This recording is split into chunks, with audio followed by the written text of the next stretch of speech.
Well, if you're on the East Coast, pour yourself a glass of wine. If you're out west, grab a mimosa, because today we're talking about the new federal state authorization rule. Hi, I'm Aaron Lacey. I'm joined by my colleague, Katie Wendell. We're both attorneys in the higher education practice at Thompson Coburn, LLP, which is a law firm.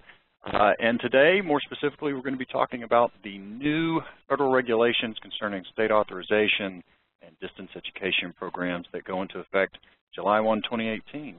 While we're still waiting for folks here to jump on, I'm going to go ahead and get along with some housekeeping. So this program is CLE certified or continuing legal education certified. If you're an attorney type, you probably need CLEs in your state. Most of them require it. Certificates will be sent in the days following the webinar. Please remember that for CLE credit, you must log in with the same email address you used to register for the webinar. This login is proof of attendance and supports our awarding of CLE to you. If you need to leave the webinar, you should log out and then log back in when you return. If you are seeking CLE credit for this webinar, you will also need to verify your attendance. During the webinar today, you will see 3 top secret code words that appear. I will make sure to call them out to you. You should write them down because you're going to need to provide them in the verification form included with your login instructions. If you have questions about CLE, you can always email me at the end of this webinar. There are emails for both Katie and myself. The webinar is timed to last approximately 60 minutes. Also, please remember that if you're listening to this at some time after the original air date, right? So if you do come back at a later date and you decide to tune in to the recording, just remember that it's possible law and guidance could have changed. Finally, an electronic survey form will be sent following the webinar. We deeply appreciate folks taking the time to fill in the form and to return it to us. Okay, with that being said, let's get started. So I mentioned earlier, my name's Aaron Lacey. I'm joined by my colleague out of our DC office, Katie Wendell. We're both attorneys in the higher ed practice here at Thompson Coburn. Some of you I noticed on the registration list know us well and attend regularly. We've also got a number of new people. Our higher ed practice does a lot of different things for a lot of different institutions, but among those, we provide a lot of regulatory counsel on federal, state, and accrediting agency laws and standards, like the laws that we're going to be talking about today. We assist with post-secondary transactions, contract drafting and negotiation, policy creation, and compliance systems design, again, not unlike some of the things we'll be talking about in the webinar. And finally, we represent institutions in student and employee litigation, government investigations. So we represent folks in program review proceedings, audit proceedings in front of the Department of Ed, things along those lines. The outline today, so I want to start by talking about a little bit about the big picture. I'm a top-down learner. I like to have some context when I start getting into details or before I start getting into details. So I want to give you guys a little bit of background, not too much because we do want to get into the nitty-gritty. We've sort of broken this up into 2 parts, state authorization as a concept and then separately the disclosures. There's enough to think through here and enough complexity that we thought it made sense to separate those out. So we'll start with the state authorization component. We'll talk a little bit about the law, and then we're going to get into the devil that is in the details. Finally, in each one of these sections, we're going to try to give some thoughts we've had about practical ways you guys might address and implement these regulations and particularly the disclosure requirements. I spent some time in-house for about 4 years working for an institution and deeply appreciate that it is one thing to understand what the law requires. It is another thing to actually operationalize that on your campus. And finally, I just want to go ahead and highlight now here at the bottom. You'll see it says more devils and details bonus section. So I've got about 70 slides in this deck. There were things we came across when we were looking through the Federal Register and talking with others and you know, sort of pulling our guidance together that we thought were worth including, but we just didn't think we could get to in an hour. So we have no intention of getting through that last section, but it's in a question and answer format, and it is there for you. It's in the slides, and you can review it on your own time. The slides, I should mention, were distributed this morning along with login and registration information. They would be under the handouts section. We can also make sure to distribute them again after the fact, and as previously noted, this entire thing is going to be recorded and available free and on demand. So the content should be accessible, but if for some reason you can't find it, give me a holler. Happy to help out. All right, let's start with the big picture. Folks who have listened into my webinars before know that I love timelines. I think it's always good to have sort of a context, temporal context for what's going on. Some of you know there's been a long and interesting history to this state authorization rule. The last administration way back in 2010 gave its first effort at a state authorization of distance education programs concept. And then in 2011, the U.S. District Court for D.C. On procedural grounds vacated that particular rule, which was in 600.9c, and will be again when these rules take effect. The Department of Education appealed, and a year later, the U.S. District Court of Appeals affirmed the D.C. District Court decision, and so the regulation was vacated, which the department then subsequently recognized in July 27 in its well-known DCL Gen-12-13. Well-known if you follow state authorization and online education type issues, right? So in 13-14, the last administration said, okay, we're going to try this again, and they relaunched a new negotiated rulemaking, NEGREG being the way that the U.S. Department of Education develops regulations. July 25th, 2016, they put out a new proposed state authorization rule. Folks supplied comments, and later that year, December 19th, they published the final version of the rule. Couple of quick notes. One is these are active links in the PDF. So anywhere you see one of these blue underlines, if you click on those, you can get to the source information, and you'll see those pop up in various places throughout the presentation. The second thing I wanted to note is the reason these regulations are just going into effect July 1, 2018. So under law, the U.S. Department of Education has to promulgate regulations by November 1st of a given year in order for it to go into effect by the following July 1. So because the department didn't get this regulation out in final form prior to November 1, 2016, the earliest it could take effect is July 1, 2018. And we're now a couple of months out, and so that's one of the reasons we're doing this presentation. At a big picture level, what's interesting is, you know, sometimes we've done webinars on new regulations from the department where the regulations themselves are many, many, many pages. What's interesting here is it's only about a page and a half of actual regulation. I'm not talking about all the commentary that accompanied the regs, but just the regs themselves. You're talking about really one section, again, about a page and a half. Within that page and a half, conceptually, there are sort of three components. The first is this state authorization idea, just whether or not at an operational level institutions offering distance education have the authorization they need from the state to actually offer that education to the student in their state of residence, right? The second piece was about and is about the authorization of foreign locations. So this is domestic institutions that have foreign locations outside of the country and around the world, and of course many schools do. And then the third piece concerns disclosures that institutions offering distance education programs are going to have to start making to students. So in this presentation, we sort of made an executive decision. We're going to focus on 1 and 3, right? And we're not going to talk about authorization of foreign locations. That's an important topic. It is a part of these regulations. We could only get to so much in an hour. If you have questions or you want to talk about that piece, the foreign locations piece, feel free to give me a call. I'm always happy to chat. Katie as well. Just by the way, as a note, some of you may have recognized the picture there above state authorization of distance education is the current NC-SARA map showing all the states that are participating in the reciprocity agreement, and you'll see Massachusetts, California, Puerto Rico. In that picture are the holdouts. I think was it American Samoa and Guam are also still on the no-fly list. Okay. So delay or elimination. It is still possible that the department could act to delay this rule. As early as January 2017, they noted that it might be a rule that they considered trying to roll back in some way. And as many of you know, the department, I mean, right now they're issuing new regs on Title IX. They've relaunched NEGREG processes with bar defense and gainful employment. So this administration is sincere in their intention of rolling back or revising a lot of these regulations. That having been said, you know, and I should say, taking a step back, I had a conversation yesterday with Cheryl Dowd, who was kind enough to chat with me for a little while. Some of you know Cheryl is one of the state authorization gurus over at WCET, and she confirmed my understanding that as of right now, we've not heard anything out of the department. They've been very quiet on this front. Now, this administration's MO has been to act aggressively, but to wait until the last minute to do it.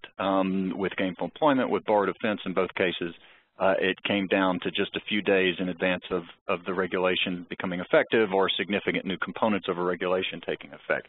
So it's possible, right? It's possible. One big difference, though, I want to highlight here is To delay a rule that is already on the books is challenging, and you can run into real issues under the Administrative Procedures Act.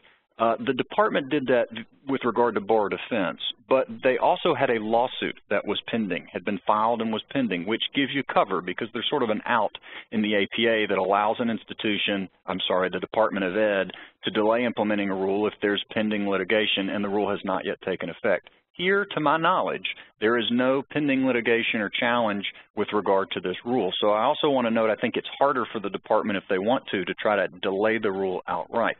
Congress could try to eliminate the rule as part of HEA reauthorization. Many of you know that's been proposed in the Prosper Act, which is out there right now. But the likelihood of any reauthorization occurring in 2018, the folks in D.C. tell me, is somewhere between 0 and 5%. So, and even if it does, it's not going to happen by July 1, 2018 when these regs take effect. So while there are some possibilities out there, it's hard to know what exactly might occur.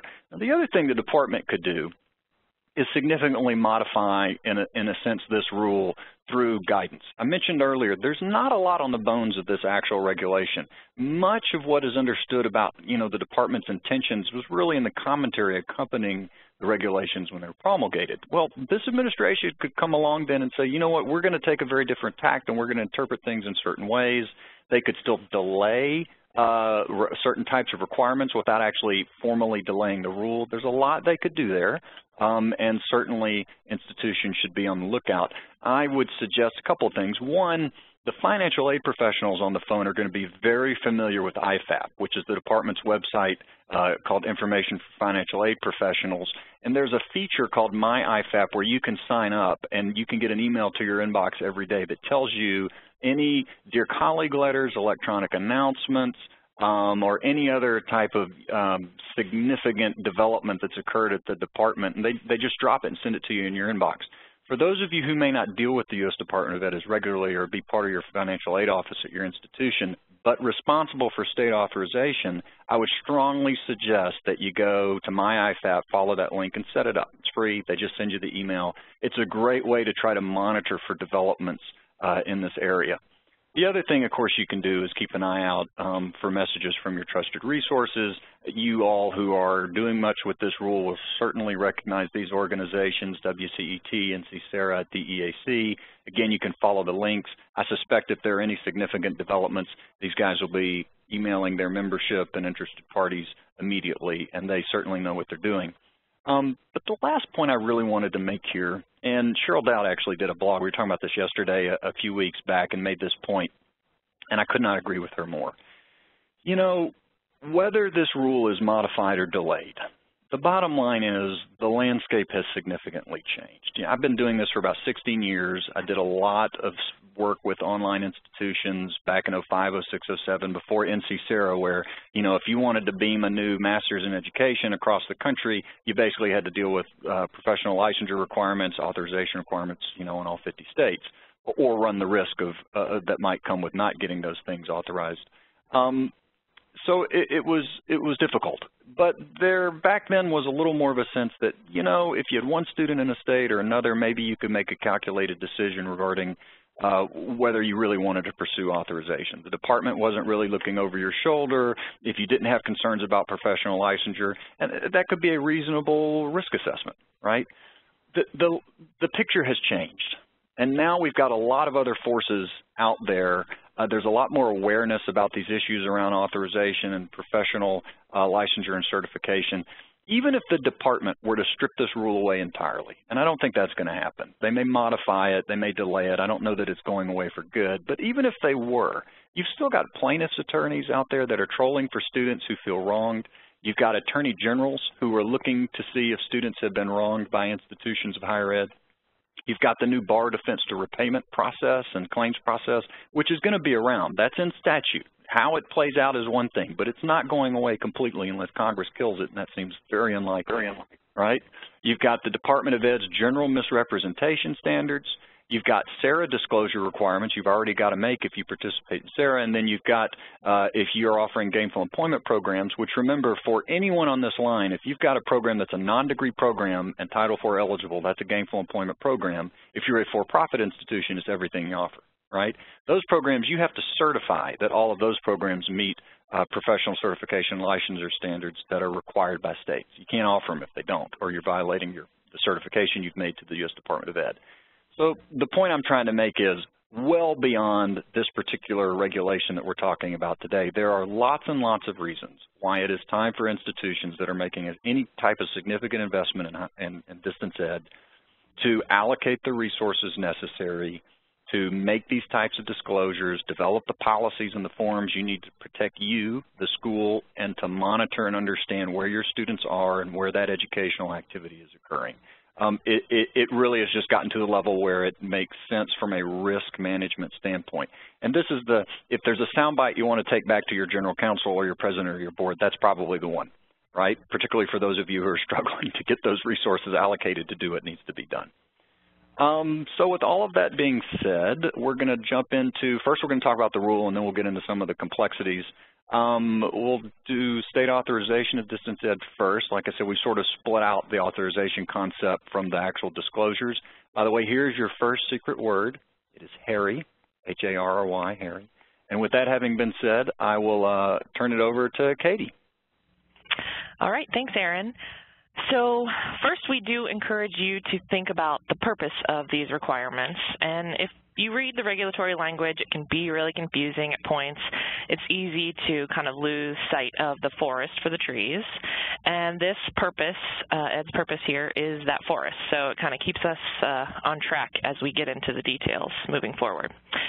So Ed's purpose here is to require institutions offering programs through distance education or correspondence to be authorized by each state in which they enroll students, if such authorization is required by the state. And by the way, you'll note that we have correspondence in parentheses there. So all of this does apply to correspondence courses as well. We are really focused on distance ed here in this presentation, but if you are a correspondence course provider, feel free to give us a call for any other further questions regarding those. So which schools are covered by these requirements?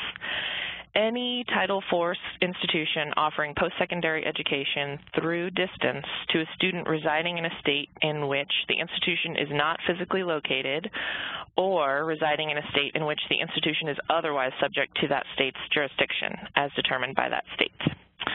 So we'll keep those kind of underlying ideas in place. And what do covered schools have to do? They need to meet state authorization requirements in any state in which an enrolled student resides and be ready to document such authorization. And for states where the institution is not physically located but has a student residing, schools need to document that there is a state process for review and appropriate action on student complaints. So clearly documenting is kind of the key there. That's what I was going to jump into and just emphasize. You know, one of the things that folks in the compliance realm know, but sometimes gets overlooked is, you know, if you are in compliance with a federal or state law or creditor requirement, but you can't document that you are in compliance, you're going to be at a loss when the feds or whatever agency comes in and does a review.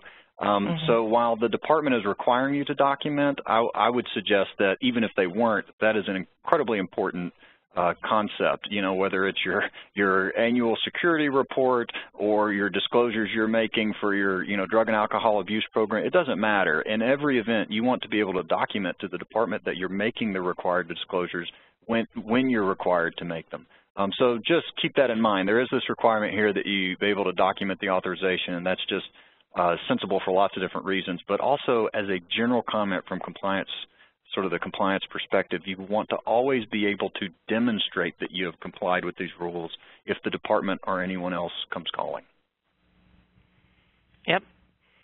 And what if your school participates in a state authorization reciprocity agreement? So what if you're a part right now of NC-SARA? The institution is considered to meet state authorization requirements in participating states, subject to any limitations in the agreement and to any additional state requirements. And as far as complaints, institutions must document that students can lodge complaints pursuant to the reciprocity agreement, either with the state in which the students reside or the state in which the institution's main campus is located. So again, it's about documenting that these states have complaint processes or that the reciprocity agreement covers them. So, for example, if we're talking about NC-SARA, of which California is not a member, as Aaron noted earlier, if you were enrolling students in California as well as other SARA states, you would want to document the SARA complaint process and that California has a complaint process in place. So would have to cover both of those things. Now I'll hand this back over to Aaron to discuss all of this in more detail. Yeah, the devil, and we were. I mentioned some of the things we thought were interesting. We pushed to the end in the bonus section for time purposes, but I did want to highlight a few of the devils that are in the details. So first of all, what if a program is not Title IV eligible? Just to be really clear, because a lot of you may have online offerings that you are not seeking any sort of Title IV eligibility for. The department has acknowledged, look, it doesn't cover those programs, right? These regulations do not apply, very explicitly stated, to programs that are not Title IV eligible.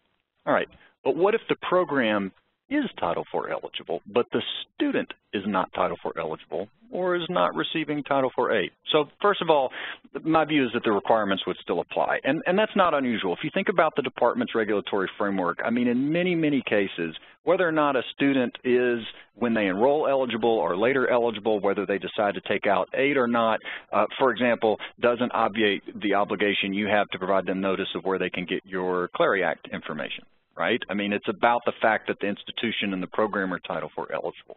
That having been said, right, you could ostensibly have a decision to make here, right? I mean, if you've got, and I'm going to talk a little bit later when we talk about practical, sort of a practical approach to some of these rules, taking things and thinking in terms of your risk assessment. If you've got a student who comes to you and is the only student residing in a particular state, and you are not otherwise authorized in that state, you really don't intend to be authorized in that state, Title IV eligible program, but the student is not intending to participate in Title IV and perhaps is willing to certify to that fact, right? Maybe you have some sort of mechanic here when you're dealing with this type of situation where if a student says, I don't want to do Title IV, then you provide the student with a form and they certify that they, don't have an interest in Title IV, something like that.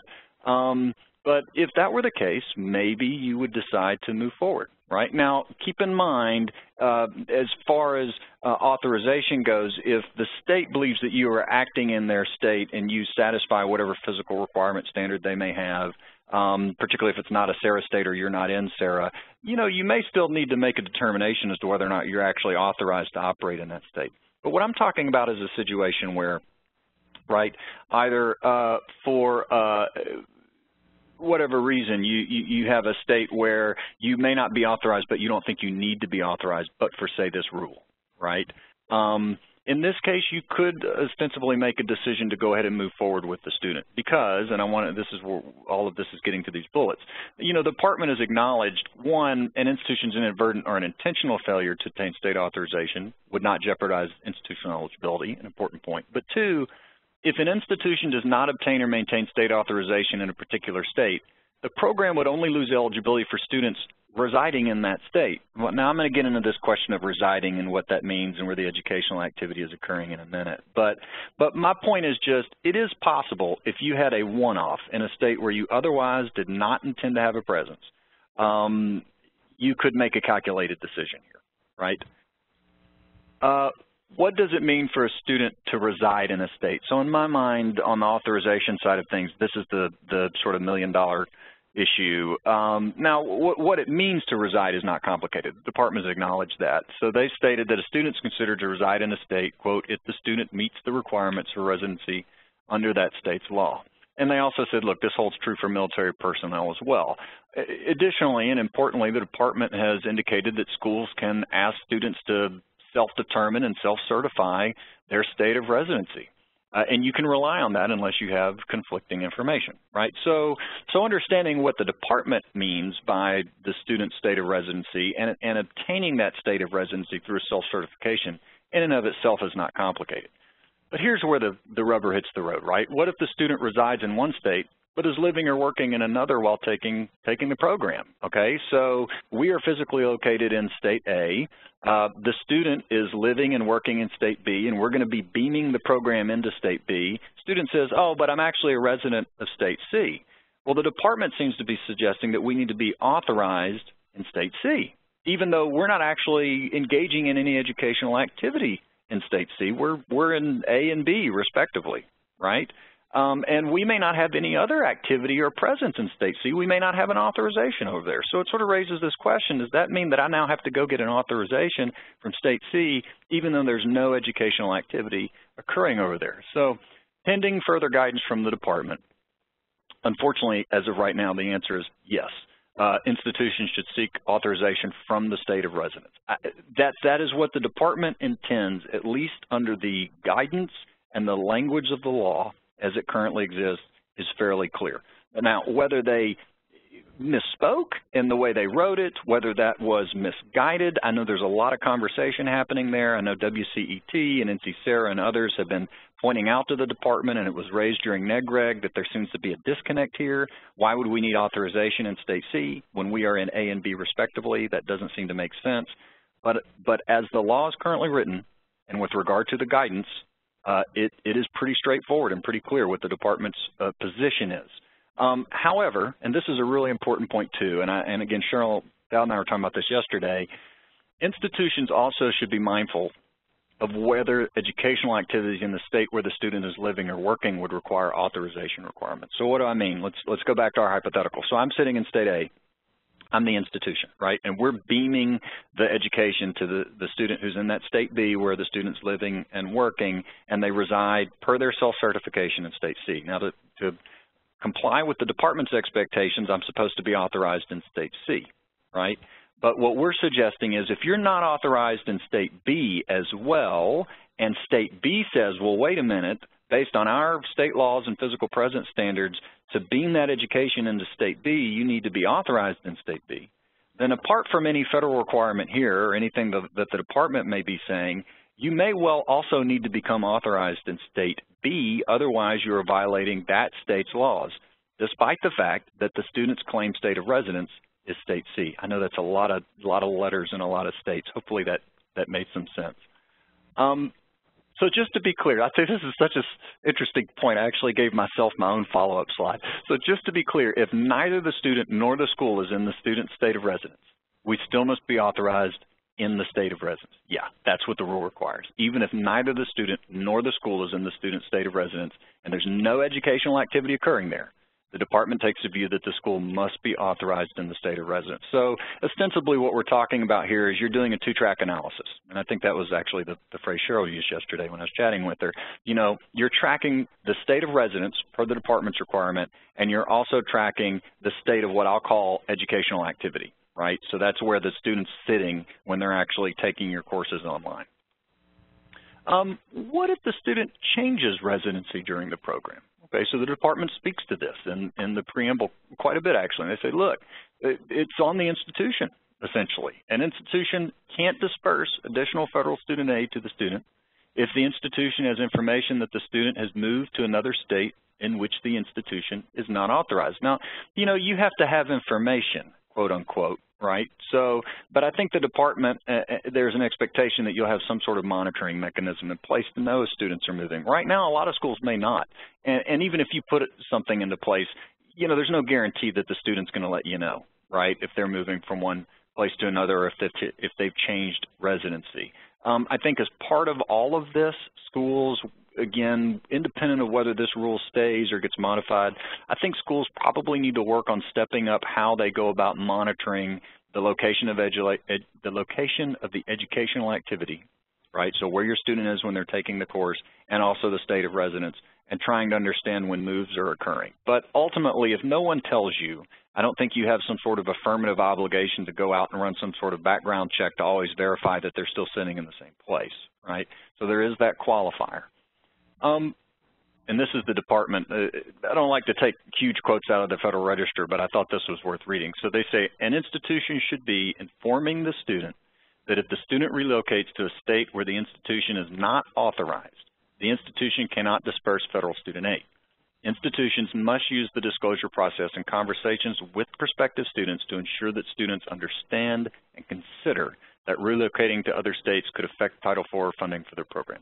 Well, okay, so as a general matter, I agree with this. This goes back to the point I made earlier that I really think at this point we've reached a stage where you need to be notifying prospective and you know, to some extent current online students of the consequences that could attach to their moving from one place to another. What's interesting, though, is here the department is, again, conflating where someone might be living and working in their state of residence, right? So they say if a student moves, but their state of residence may not have changed, right? So here's the next question. What if a student moves to another state, but the state of residency stays the same?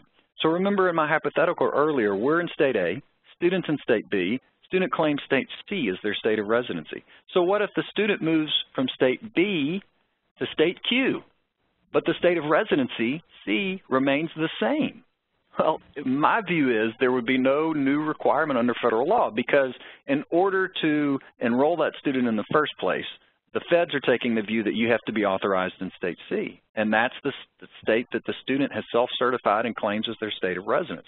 So if they are living and working in state B and move to state Q, it doesn't matter because their state of claimed residence remains C and you are authorized in C. But as a practical matter, again, we get back to this other consideration, are you authorized to be offering distance education in state Q, right? Maybe you're a participant in NC-SARA and you're covered in all of these states, but what if state Q is California or Massachusetts? Well, you know, now you may have a consideration. I think it really is important for schools to craft some well-written language that explains to students on the front end, you know, how some of these things work and what the consequences are if they make a move. And frankly, and I'm going to propose here in a few minutes, I think that ought to be provided to students at the prospective student stage, and you ought to have them acknowledge that they understand that. That way you're placing some of this risk and obligation on them. It doesn't change your obligation under federal law, but it may mitigate the likelihood of you being sued by a plaintiff's attorney or an attorney general or someone out there trying to claim that you were misrepresenting or deceiving the student, because then you can say, look, we were very upfront. It's unfortunate, and they may not be able to get Title IV if they do actually change their state of residency and go to a new state where you are not authorized, right? New state of residency where you're not authorized. But at least you would have coverage and say, we told them. And I highly recommend that everyone do that, again, regardless of where these regulations play out. What if I offer a hybrid program? Am I still covered by these rules? And at this point, I'm talking about the authorization concept, right? The answer is yes. So an institution has to comply with, quote, applicable requirements for students taking a portion of a hybrid program through distance ed, okay? So even if you've got someone, you're in state A, you know, and you're having the student come to your physical campus for some portion of their education, you know, some sort of clinical component, and then they go back home to their state of residence, state C, right, or they go back to state B, doesn't matter, and now they're taking that online education. The department's view is, look, you're now in this distance education dynamic. Where I think this is going to get tricky and schools may want to, you know, give some consideration is if you've got what you think of as local students that you almost consider on-campus or in-state students that are actually taking distance education courses in a state apart from the one in which you're physically located. And where I can see that happening is, for example, let's say, and I'm making this up, I've had no conversation or connection like with the University of Memphis, but I'll use them as an example because Memphis is extremely close to several different states, right? I mean, you've got Tennessee, but then you've also got Mississippi and Missouri and Arkansas, even Illinois is not all that far away, right? And it's totally conceivable that you could have a student who you would consider a commuter student at the University of Memphis involved in some sort of program that you might not even consider an online program, right? But let's say it's a bachelor's degree program and they can take several courses online. And they are going back home to Arkansas, and they are sitting in Arkansas and taking those online programs.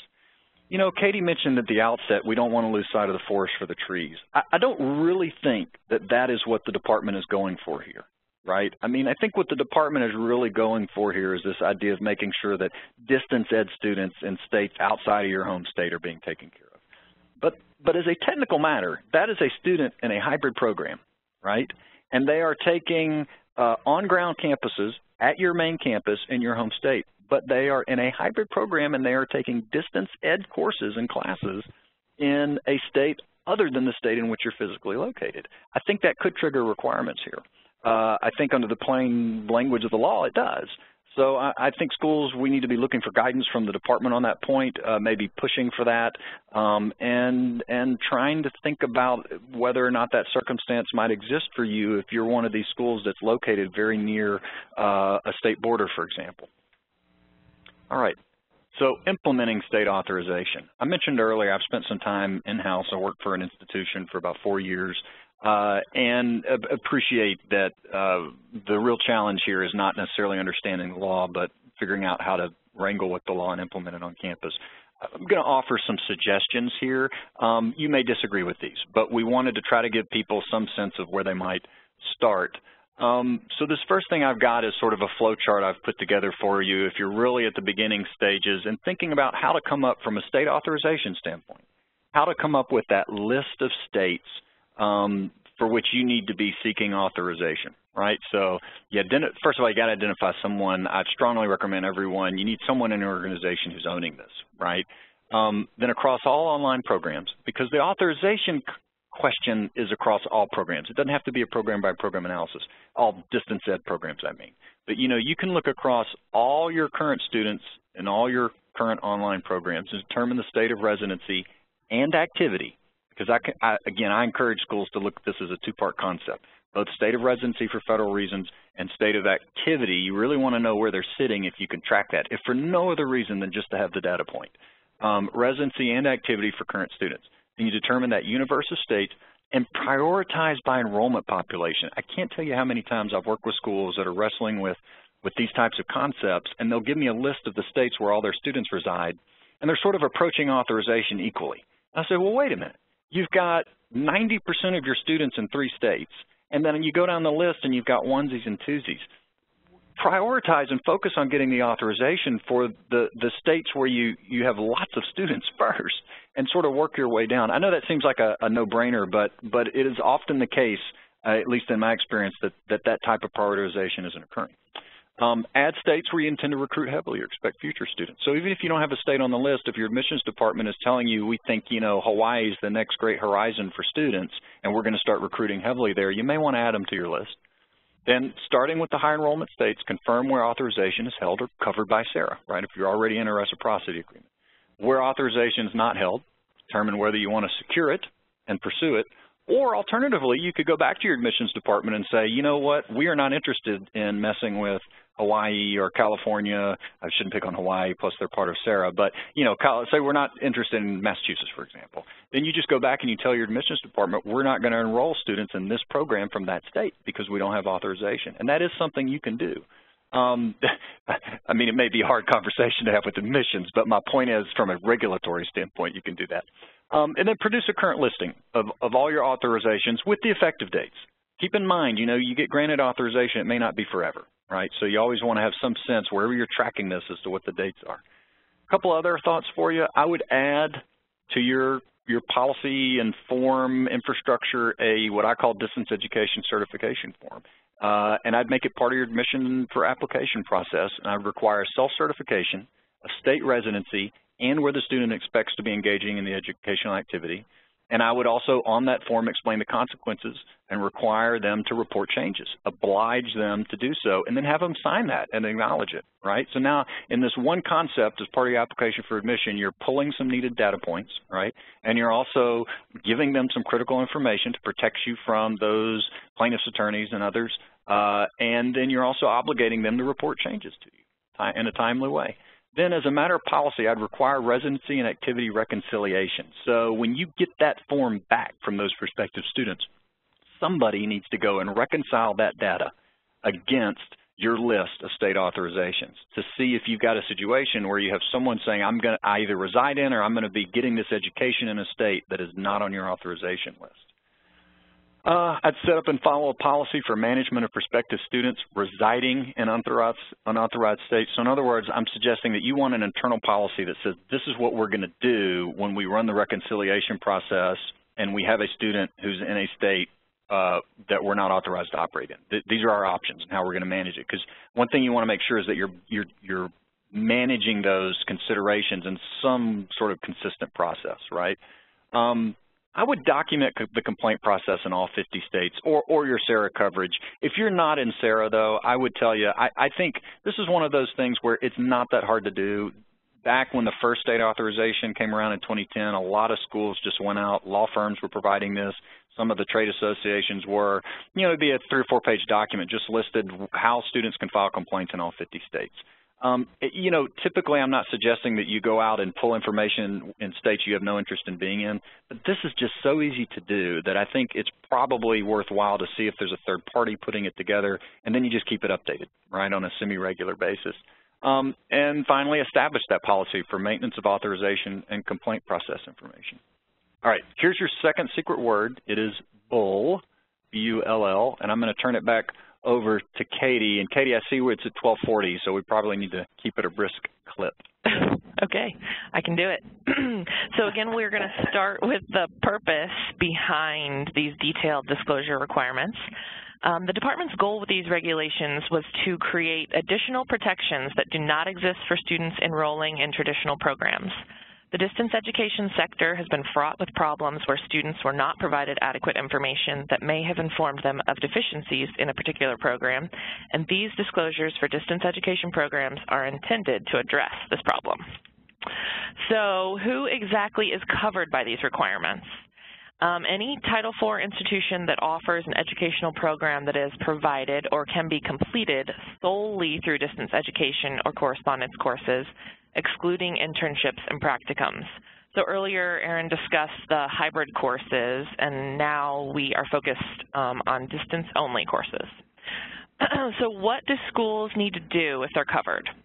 Well, consistent with the Department of Ed's approach with other required disclosures, schools must make certain disclosures available to enrolled and prospective students. Schools must make certain disclosures directly and individually to enrolled and prospective students. And in specified circumstances, they must obtain confirmation of receipt of those disclosures from prospective students. And Katie, again, yeah, go ahead. Sure, go ahead. No, okay, I was just going to jump into Sarah, so go ahead. I'll jump in then here and say, so for folks who may not deal with the Department of Ed on a more regular basis and the consumer information requirements, this concept of make available has a lot of history to it. And it's been thought through. It's even popped up in litigation, places like that. But really what the department means when they say make available is you need to be putting it out there in accessible published resources, whether that be print, online. I'm going to recommend later and strongly recommend when it comes to consumer information disclosures, including these, that folks build a centralized website where they make a lot of this available and keep it up to date. And I think that makes a lot of sense because it's easy to show that it was there. It protects you if plaintiffs, attorneys, and AGs or others try to argue that that information was not out there. Students who file complaints down the line say, I didn't know. You can say, look, it was sitting right there on the website. But that's what make available mean. It doesn't mean that you have to put it in their hand. Directly and individually means you have to put it in the person's hand. Now, you can do that electronically through email at an individualized email address, or you could do it typically in person at some sort of orientation meeting. But you can't just post it on the bulletin board. You can't just put it on the website. You have to take that disclosure and physically give it to someone. And this is really important, you need some way to document and demonstrate that you have done that. So keep that in mind. Remember, if the department comes calling and they say, are you making your individualized and direct disclosures, you're going to need some way to demonstrate that you are. And that may mean having your IT guy keep a record that the email was sent through your system to each and individual student. Or during your admissions process, you have folks certify that they received the disclosure directly. But that documentation component is really important. Absolutely. And to follow up on these requirements, what if your school participates in a state authorization reciprocity agreement? Well, those institutions that are party to a state authorization reciprocity agreement are not exempt from these disclosure requirements, but their participation in an agreement will impact the substance and nature of the disclosures. So keep that in mind if you're a participant in an agreement now or in the future. So we broke those make available disclosures down into 6 categories on the next 2 slides, so I will jump through those so we can get into the meat. So the state authorization requirements, a school must disclose whether it is authorized by each state in which enrolled students reside or the institution is authorized through a state authorization reciprocity agreement. Consequences of residency change. Of course, you'll want to let students know if the consequences if they change states of residence to a state where the institution is not authorized or does not meet professional licensure or certification requirements. As we discussed earlier, schools must make available a process for submitting complaints in the state where main campus is located or pursuant to SARA participation terms, and in every state where enrolled students reside.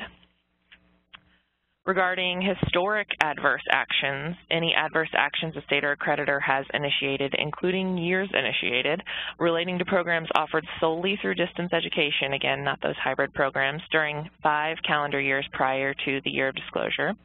And Erin will be delving a lot more into that shortly. For refund policies, you need to disclose refund policies with which the institution must comply in any state in which enrolled students reside. So let me repeat that quickly. Policies with which the school is required to comply. So that is going to depend, whether or not you need to disclose that is going to depend on the nature of your relationship with that state. And finally, under the make available disclosures, we have licensure and certification prerequisites.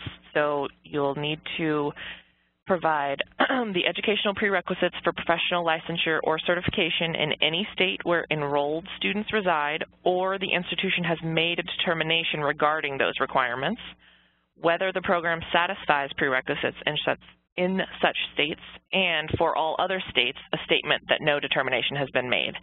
So you'll want to include a statement that makes it clear to prospective students that if their state isn't listed in your prerequisites list, then no determination has been made in their state.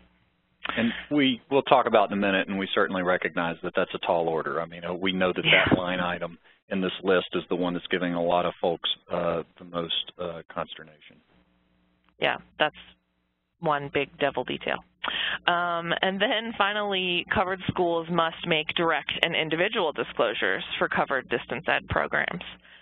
So as Erin, kind of got into what make available and what direct and individual means. So these will need to be going directly to individuals, and you'll need to provide to prospective and enrolled students any determination by the institution that their solely distance ed program ceases to meet licensure or certification prerequisites of a state within 14 calendar days of determination. So that certainly requires somebody staying on top of those requirements and then getting those disclosures out.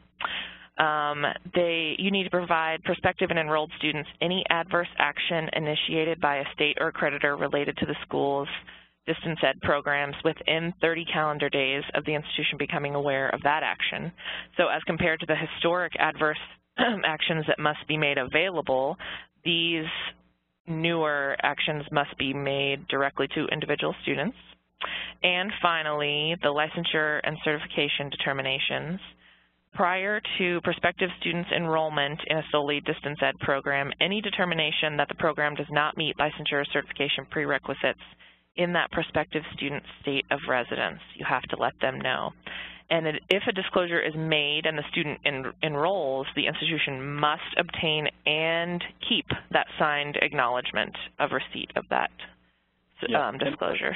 And I'll just add, while this is a Department of Ed requirement, even if it weren't, look, if you're going to enroll a student in a program, knowing that that either the student is in a state where you don't have an authorization, which again ostensibly may be illegal or obviate their ability to get federal financial aid, but some schools might decide to roll the dice on that if the student says I don't want Title IV. But certainly if you're going to enroll someone in a program where the program doesn't meet professional licensure and certification requirements. Now remember, if you have a GE program, that's not an option. But you could be offering a program that's not a gainful employment program, so a degree program. And someone might come to you and say, look, I don't have an interest in ever practicing in profession. It's not a big deal to me. Just for risk management purposes, you want to make sure to put some sort of release, or release is a little strong, but some sort of disclosure together where that is clearly stated and the student acknowledges that it's not a problem. I don't care what the department says. That's just good risk management for you as an institution, right? So if you don't have that form together or something along those lines, get your in-house counsel or outside counsel to put it together, but it's just good business. Okay, so devil in the details part 2. What's the required format for these disclosures? The department has declined to specify. So they seem to think that institutions can come up with them in a reasonable way. And they've also, and this is an important point, they've noted expressly that schools can combine these disclosures in different ways or provide them separately, et cetera, which is not always the case. There's some federal consumer information pieces that have to be provided individually. You can't combine it with any other disclosure. But here they're sort of saying, look, if you want to put all this stuff together, that's okay, or you can separate it out. It's not a problem for us. Now, you still have to provide some of it individually, but how you combine the data when you make that individualized disclosure is up to you as an institution. How frequently are you expected to update the information? Again, the department has punted on this. My advice to you would be not to worry about what the department says, but to think about it more from an institutional protection standpoint. I mean, how often do you feel like you're going to need to update this information so that you can reasonably be said to be providing students with current and accurate data? And at what point, if you don't refresh it, would students be able to suggest that you are misrepresenting information to them, right? So again, I'm less concerned about the department and what they may or may not ultimately require, and I'm more concerned about just protecting my clients and my institutions. So that's what I would think about when you're thinking about what components of this data needs to be refreshed and how frequently. How does the department define state adverse action? So as an attorney type, I will tell you the adverse action stuff makes me uncomfortable, right? I don't like the idea of having to disclose, particularly prior to resolution potentially, some sort of ultimate resolution, right? Some sort of adverse action by a state or an accreditor. And what I mean by ultimate resolution is under the rule, you know, I think you have an obligation if an accreditor takes an adverse action or the state does, potentially to disclose that to students and put it wherever you're going to put it so it's, quote, made available, even if there's an appeal process or something like that, although, you know, you and your attorney can talk about that. But I get very uncomfortable when we're asking institutional clients to start disclosing things about agency actions and whatnot. That having been said, it is required under the law. State adverse action, there's no official definition, but the department indicates in the commentary to the reg that this would include official findings subject to appeal, right? So that's what I was talking about earlier, any official finding subject to appeal, any penalty, including restrictions of state approval, any legal proceeding or settlement of legal proceeding initiated by a state. So that's important. That's not, you know, a student or employee sues you. This is a legal proceeding or settlement of a legal proceeding that was initiated by a state agency or entity, which is a little different. And your general counsel or attorneys can help you distinguish, regardless, though, of whether the institution admits wrongdoing. And note, settlements are included, which we've tried to explain to the department. You know, if you require folks to disclose settlements, sometimes that may create a disincentive to pursue settlement, but you know, that is what it is. Significantly, it also includes anything related to institutions, distance ed programs, and actions that apply to the institution as a whole, right? So if your entire institution gets put on show cause, the department is taking the view that that's something that would need to be disclosed, even if it extends, in that case, beyond just the distance education program. Which students get notified of state adverse actions? All prospective or enrolled students in distance education at an institution. Now, the reason I want to make this point, and I think this is really important, and again, you can ask your counsel to think about this, but my read on the regulation is, if you've got 32 distance education programs and one of those programs suffers an adverse action, you are required to provide this information, quote, to all prospective or enrolled students in distance education at the institution, not the students solely in the program that was subject to the adverse action. That does not necessarily make sense to me. If I'm your counsel or someone at an institution, I don't really like that perspective. That is the conservative view I'm taking right now. If you want to roll the dice a little bit or take a less conservative view, I should say, you can talk with your counsel about that. But understand the plain language of the law suggests that if you suffer an adverse action, you are supposed to notify all of your distance educations about that students about that adverse action, not just the ones in a particular program that may have been subject to the adverse action. Okay.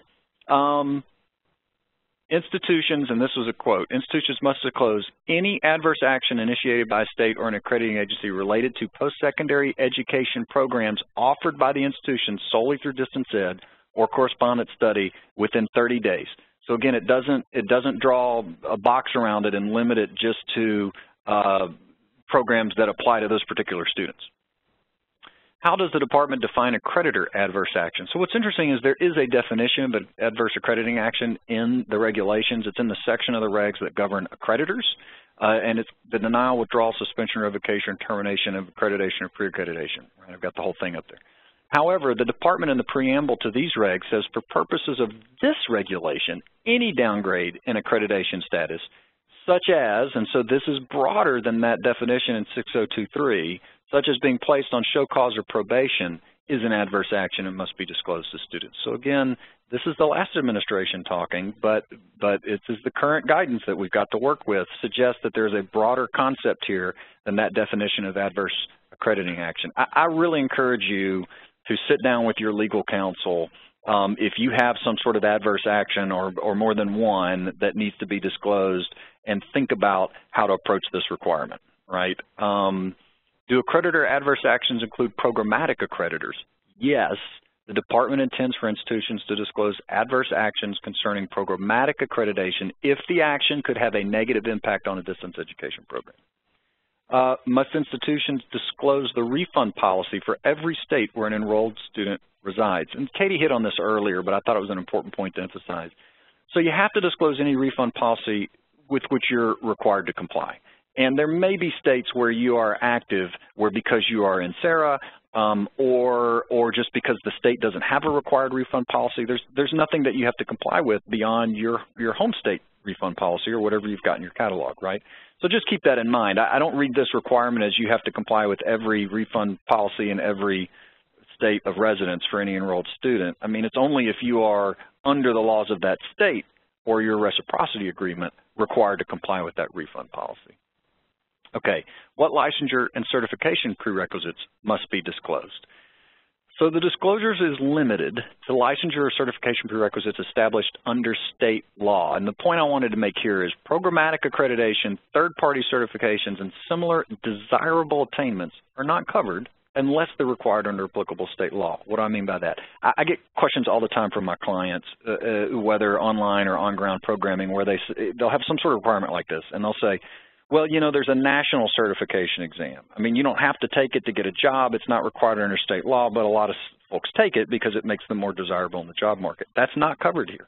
That's my point, is a sort of third-party national exam, though desirable, may not, and even if your program helps prepare them to take that exam, if it's not required under state law, it wouldn't be covered by this rule.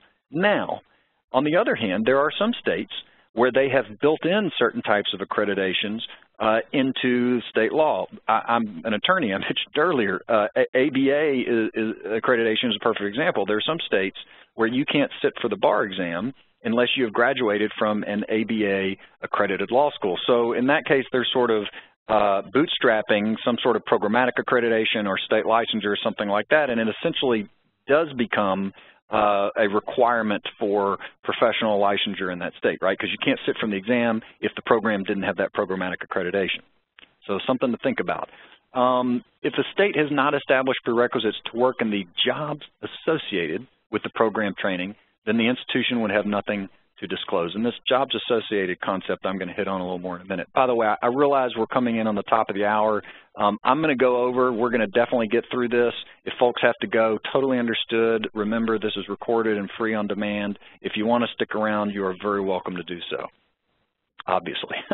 So how does a school know which jobs are associated with this program? These are a couple of quotes I pulled out of the Federal Register, and I think this is a really important risk mitigation concept for schools to understand.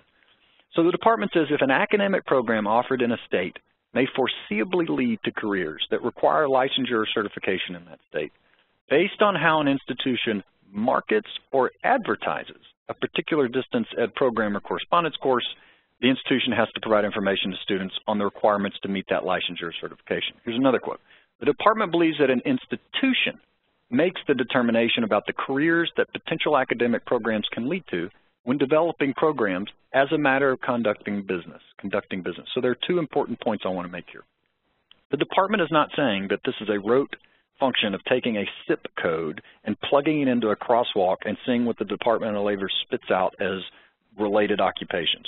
It's not formulaic like that. What the department is really saying is whether or not a job is associated with your program is a decision that is largely in the domain of the institution. This is a decision for you to make but also it's going to be largely determined by how you're marketing the program. In other words, what are you telling students?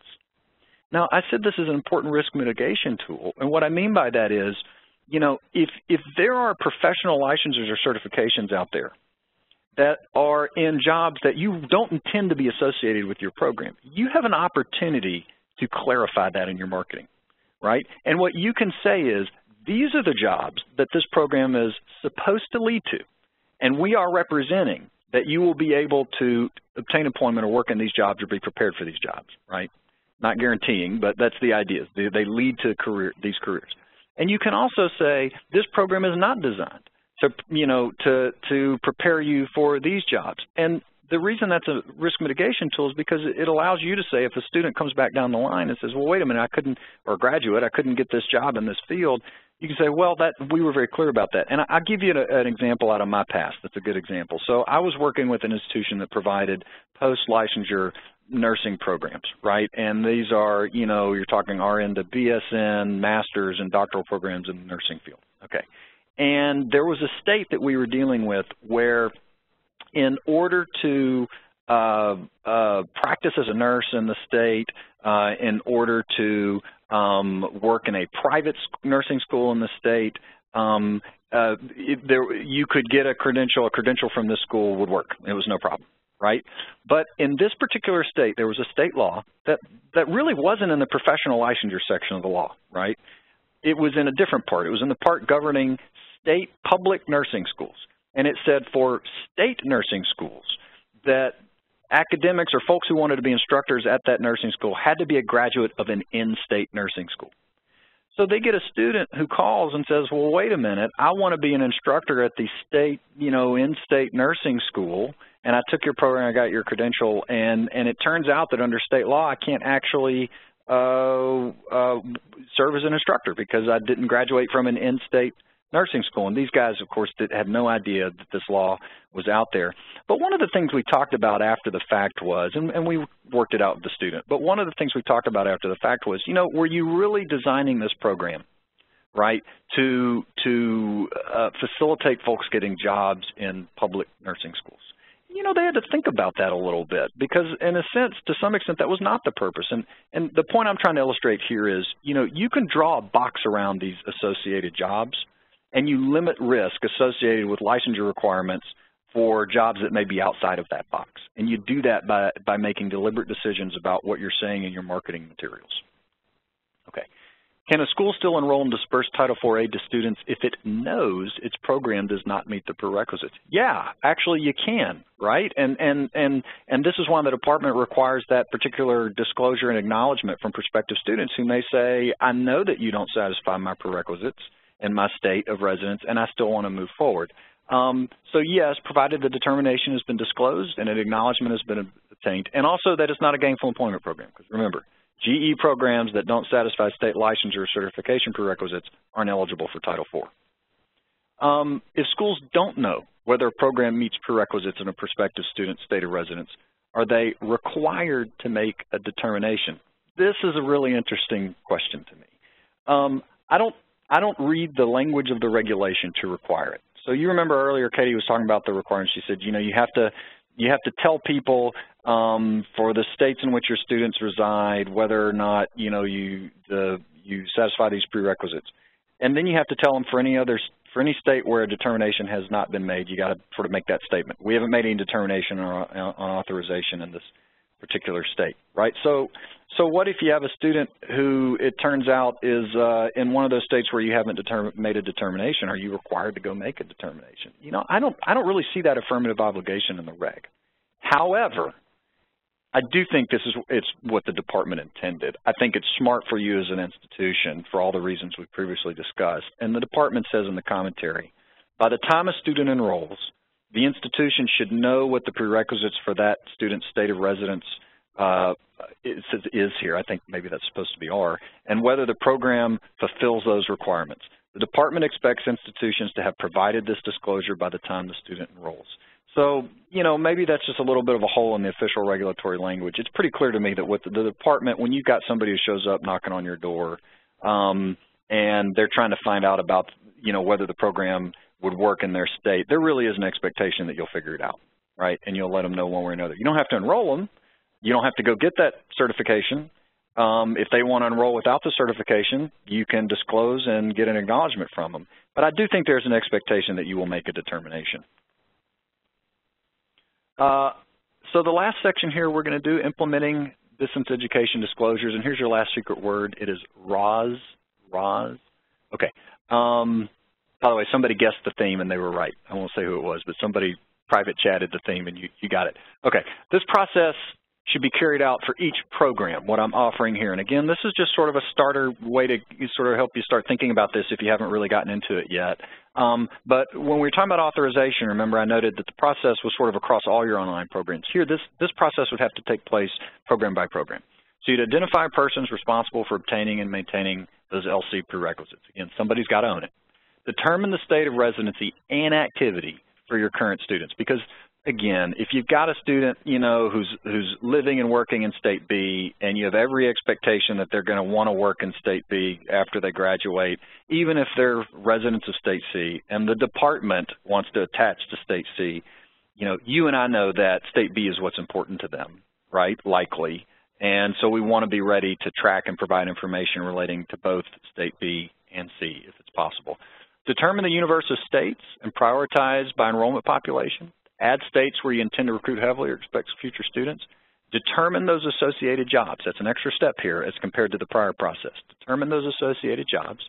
And then starting with your high priority states, presumably those with the highest enrollment or where you're getting ready to recruit aggressively, determine the LNC prerequisites for those associated jobs.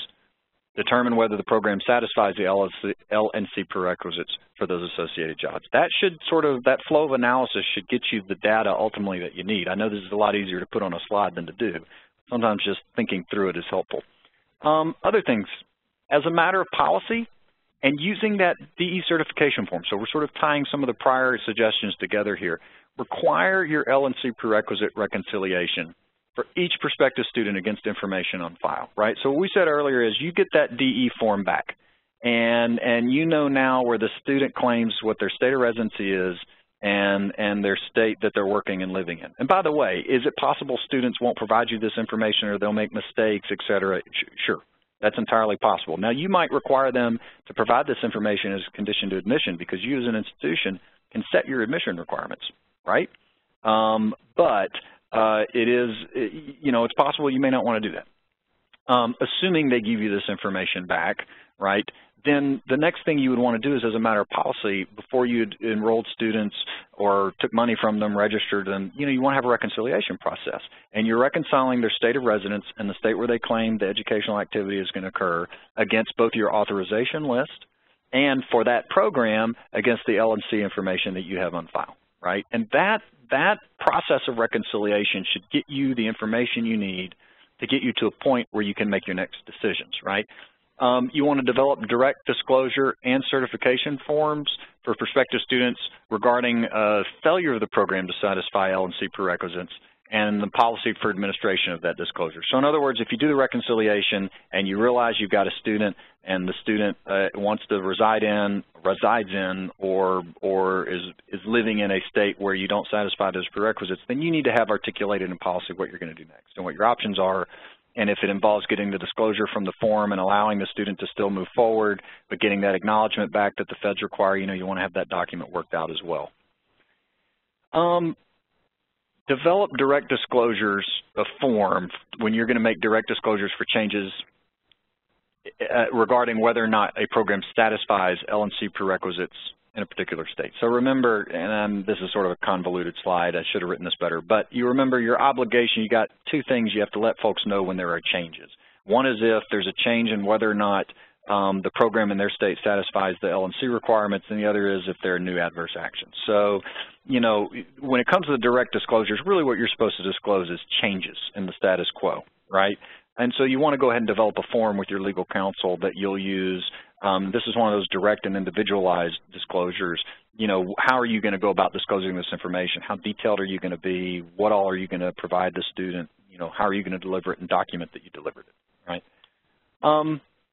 Finally, all of that stuff on the earlier slide that was in purple, right, the make available stuff, It is my view, and I have been working on consumer information systems and helping people deal with federal consumer information requirements, you know, for 16 years. And my view is these days the smart way to do it is to put it all on a centralized website. In fact, I advocate for institutions to build what I call sort of a consumer information center that includes everything under the sun.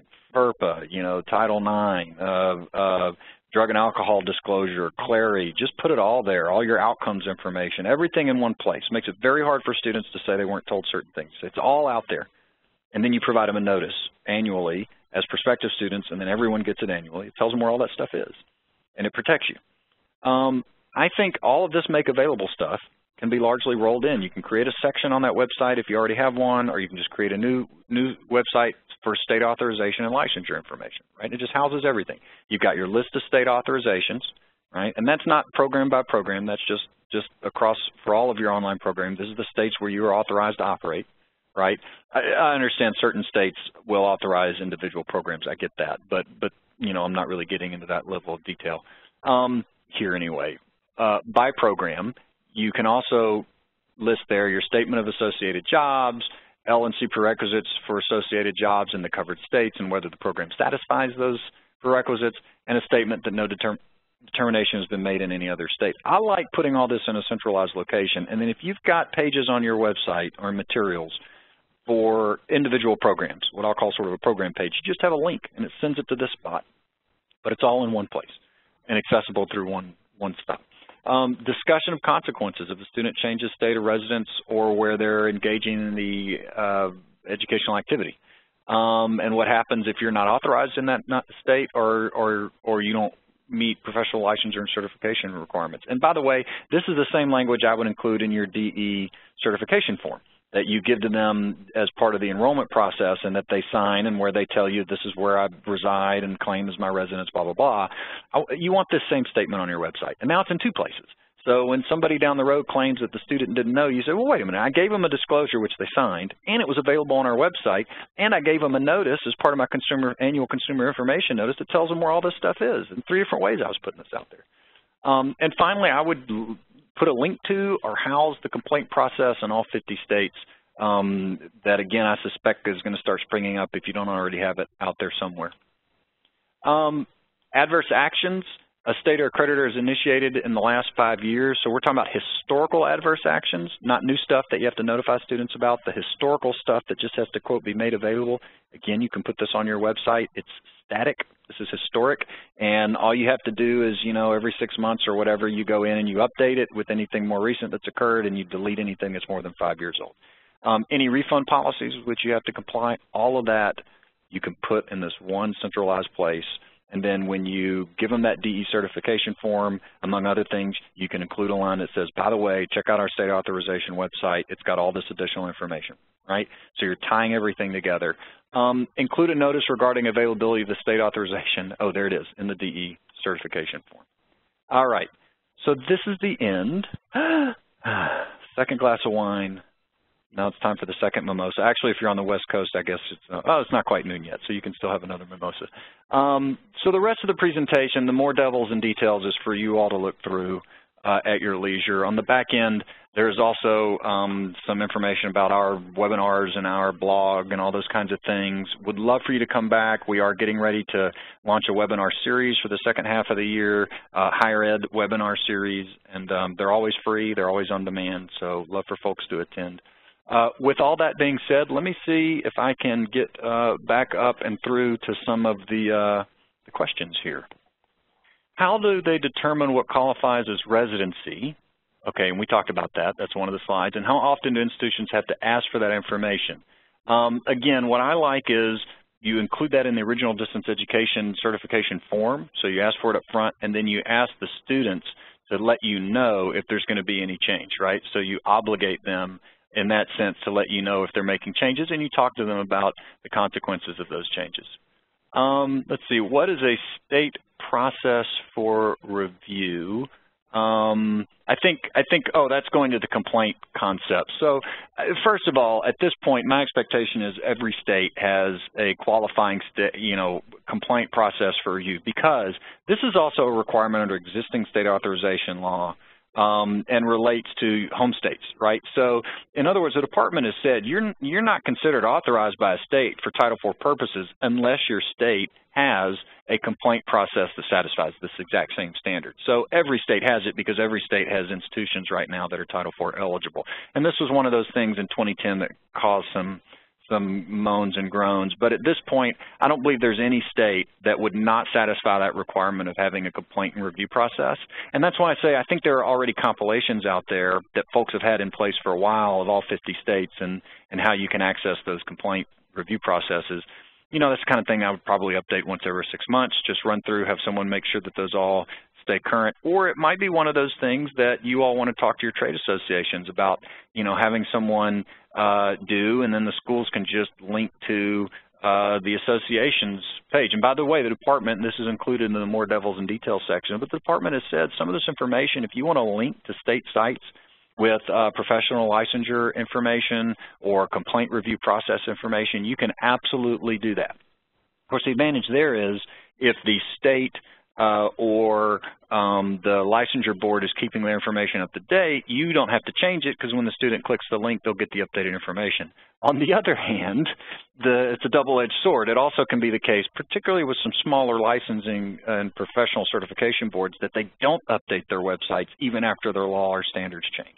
You may actually have more current information based on phone calls and written correspondence than they have posted to their own website. So, you know, you can use the link, but be careful of the link. How do tuition refunds fit into this picture?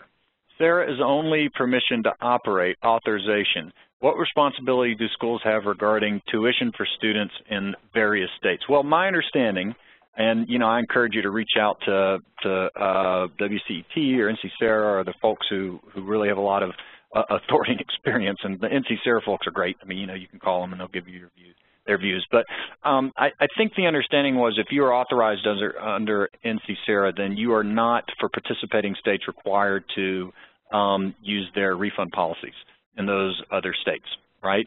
And part of the consternation when the department first issued this rule and some of the guidance around the rule made it sound like maybe that wasn't the case. But then I think in subsequent conversation there's been some off-the-record clarification that the department was not intending you to have to comply with state rules if, under SARA, it was provided that you didn't have to comply with those away state rules, right? I mean, if the reciprocity agreement basically says, you know, you're deemed in compliance with our authorization rules, which would include all the, you know, various things that go into becoming authorized and maintaining authorization, then you're okay. You don't have to comply with all those individualized little requirements, right? But look, I'm not the authority on SARA, and I mean, I do work with schools that are SARA approved, and occasionally we have these conversations. But look, call NC SARA and just clarify it with them directly. I mean, those guys really know what they're doing, right? And they can give you a very concrete answer. Let's see, California's complaint process is not available for some out-of-state distance ed institutions enrolling California residents. How can this situation meet the state authorization requirements? It's an interesting question. I mean, let's see. So you are, first of all, required to document that the state has a complaint process. I don't know that you are required to document that your students have access to that complaint process. Now, that may seem like a silly distinction, but I just want to be clear as to what the letter of the law requires. So if the state is taking the view for some reason that it doesn't want to, I mean, you could call me, we can talk about this offline. I'm not sure exactly what the basis for that would be, why California would not accept a complaint necessarily from, I mean, because remember, if it's the department, they're assuming that this person is a resident of the state of California. That's why this would come into play, right? And so why the state of California would not accept a complaint from a resident, I'm not sure of. I'm not saying that's not true. I don't know what the basis would be. But if you read the plain language of the law, importantly, again, your obligation is to disclose the complaint process for that state and not necessarily to fight with the state over some determination they're making vis-a-vis a particular student. But look, I don't want to be glib. I mean, this might be a more significant issue. You should check with your attorney or your counsel over it and consider why students wouldn't have, residents of the state of California wouldn't have access to that complaint process. How can schools know that one of their students is accessing their program while at work or while studying in an alternate state? Well, I don't think you can. But what the department is saying is that you can rely on their self-certification, right? So what you can do is, first of all, you can ask the student to self-certify that this is your state of residence and this is where you expect to be for all or the majority of the time that you are actually engaged in educational activity, right? And then you tell the student, if you move and we become aware of the move, there can be consequences, right? And that's a key part, if we become aware of the move. Remember, there's language in the law and in the guidance that talks about, from the point at which institutions become aware of certain things. And then finally, I like putting obligation on the student and saying, if you are going to move and change your state of residence, you have an obligation to inform us, or certainly we would ask that you inform us. So it's not a perfect system, but if a student moves and for some reason down the road there becomes some question around their eligibility, I mean, now you've got a signed certification form where you say, one, you told me you were in state A, Your Honor, the student told us they were in state A, doubtfully, hopefully you would not be in court. But the student has asserted that they had an obligation to update us and they did not, and we were totally unaware. And as soon as we became aware, we would have changed X, Y, or Z and done it differently. I think that's about the best you can do, but that ought to keep you out of trouble, hopefully, most of the time. Should institutions be inquiring to its students where they're accessing the program? Do we have an obligation to do so?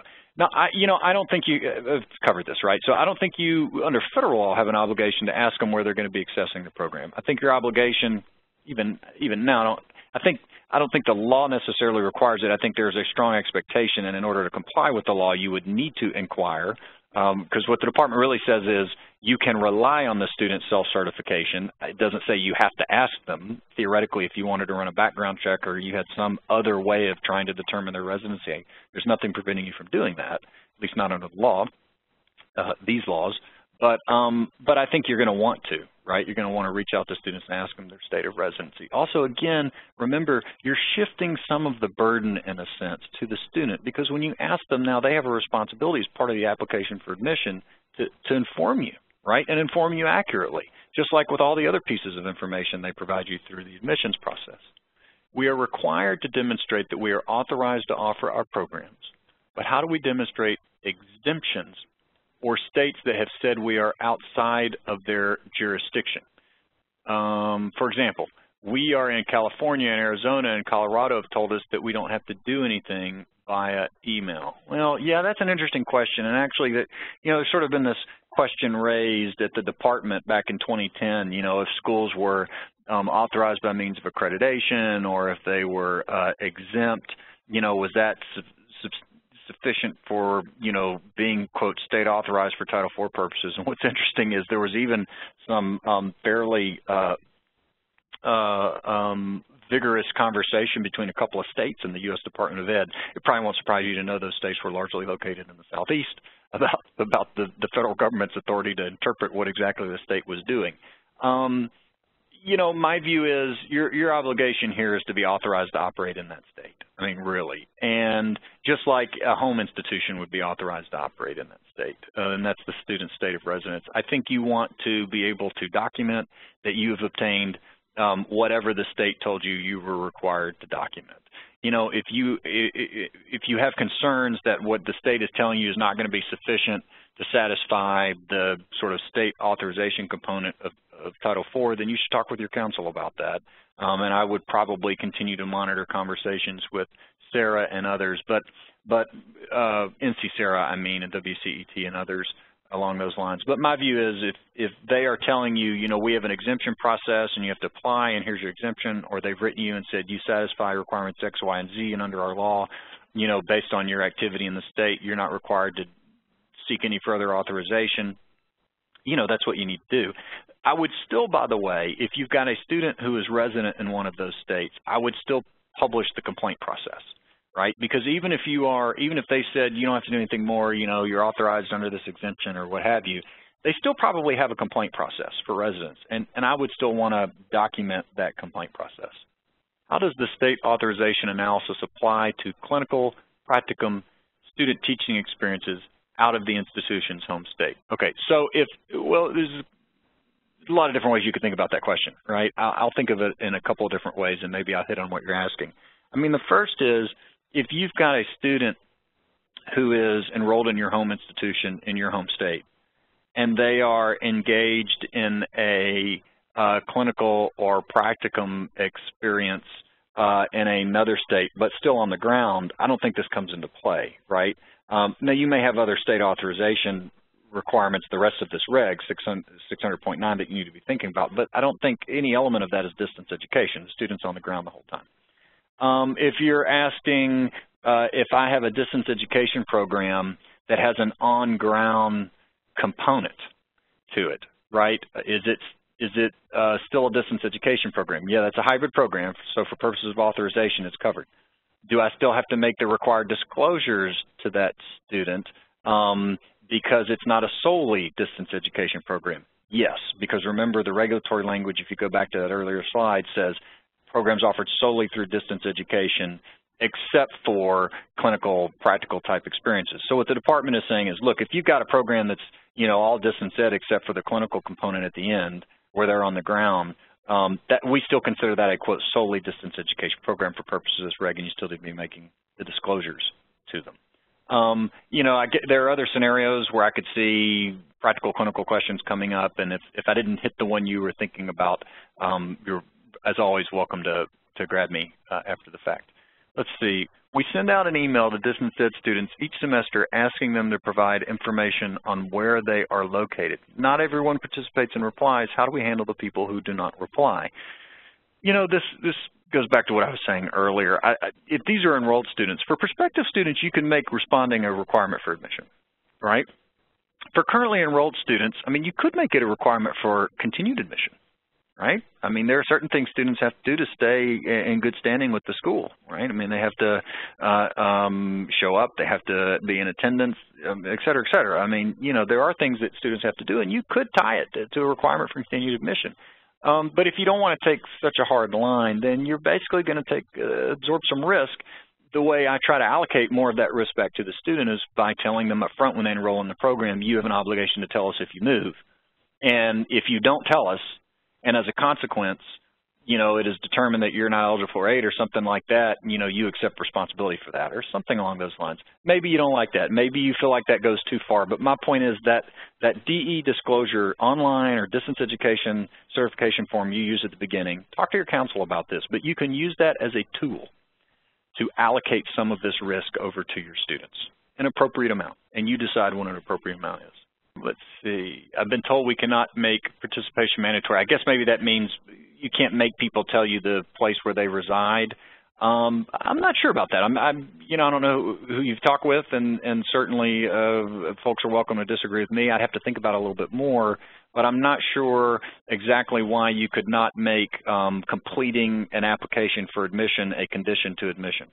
You know, I mean, there are certain protected class type questions that you can't force people to answer, right? And I guess maybe someone is suggesting that you can't require someone to indicate their state of residency because they're afraid that would somehow constitute some sort of protected information. I don't know. I'd have to think about that. But certainly I would ask. And I think, you know, institutions have a lot of leeway to set their admission standards. Again, as long as you're not requiring and acting on information that the use of which would violate some sort of discrimination law, typically. Are you aware of any organizations or groups of institutions collaborating on the research required to make these disclosures? Complaint processes, refund policies, professional licensure prerequisites. Well, in some cases, yeah. I mean, off the top of my head, I know, again, I mentioned earlier there are some law firms, rather, and other third parties that back in 2010 started maintaining a listing of all the state complaint processes. SHEO, the higher education organization for all the state agencies, has for many years now on its website housed state authorization information for all the different states, and they have points of contact for state authorization. Now, this isn't professional licensure. This is just the higher level state authorization information, which is probably of less of a concern for many institutions that are participating in SARA. But if you're not SARA, and there may be a reason you're not, or you're not able to right now, composite score considerations and things like that can make that difficult sometimes. Then the SHEO website, if you can either rely on that information or certainly it is a very strong starting point, right? The professional licensure riddle, as a lot of the folks on the phone know, I'm sure I'm preaching to the choir here, but the challenge there is, and Cheryl Dowd made this point yesterday, and I totally agree. The state authorization information, they have their own association and SHEO. They make this available. They've been asked these questions now for 8 years pretty consistently, if not longer. Some of the professional licensing boards, as you all know, getting in touch with these folks, helping them understand what the issues are is a real challenge. And I'm not aware of right now, at least in a way that is accessible or free, any comprehensive database. There may be some law firms or third parties that are willing to sell you a service or a data set. Typically, those are not cheap. Some of them, I believe, are quite good, but the better they are, as you probably would guess, that means folks are having to allocate more resources to keep them updated, to deal with all the complexities, and what that typically means is they're going to be even more expensive. So I'm not aware, but look, I think it's the right direction. I mean, I think, if you get a bunch of schools together and you work with these states, if you can get states to take ownership for their home, so, maybe a school in Missouri doesn't need to know or already knows for the state of Missouri, and they could help contribute that for all the states that aren't in Missouri, right? So people could just take ownership. You can get enough people involved, they can just take ownership for their own state's information and start compiling that. The one caveat is summarizing, listing and summarizing the prerequisites is something that I think you can do pretty reliably in a collective way, meaning you could get a group together. Making determinations as to whether or not your particular program satisfies requirements, obviously something you're going to have to do on your own and should do on your own. And I don't think that's what you're asking. Does the requirement to disclose the process for submitting complaints mean more than just the contact information in a state entity? Do we need to outline the steps for each state? It's a great question. I don't think you need to go too far. I mean, this is, I'm not your attorney. Again, ask your general counsel. You guys, everybody's got a little bit different risk tolerance. But my view is, and what I saw in 2010 emerge, was typically a listing of the contact information and maybe a little blurb that says, students can file information with the state's attorney general by following the link at this address and completing the form. Something along those lines. So it's more than just the contact information, but it's not some sort of lengthy description of how the whole process works. I really don't think that's what the department is envisioning. I'll also say this requirement relating to complaint disclosure, at least for home states, has been around a while, and I'm not aware. I do a lot of work on program reviews. I do some expert witness work, so as a result of that, I've reviewed a lot of program reviews, even that I wasn't involved in, to understand what the department's doing. And I cannot remember, I won't say it's never happened, but I can't remember ever seeing a program review finding that was based on a failure to provide sufficient detail for a state complaint process. I just don't think the department's looking for too much there. We know that we are required to be licensed approved in state X. We have emailed 3 times for instructions on how to move forward and also sent a certified letter asking for information. We've not received a response in the 6 months of trying. How are we supposed to handle that? Okay, interesting. Yeah, I mean, that sort of gets back to what I was speaking to earlier. Now, if you're talking about state authorization at the highest level, you could go back to that SHEO website, confirm if they've listed a point of contact, do you have the right point of contact, that kind of thing. You could get an attorney or someone to write the letter for you. I don't highly recommend that. That generally doesn't set a very good tone with the regulators, but it's always, something that you can use to try to get their attention.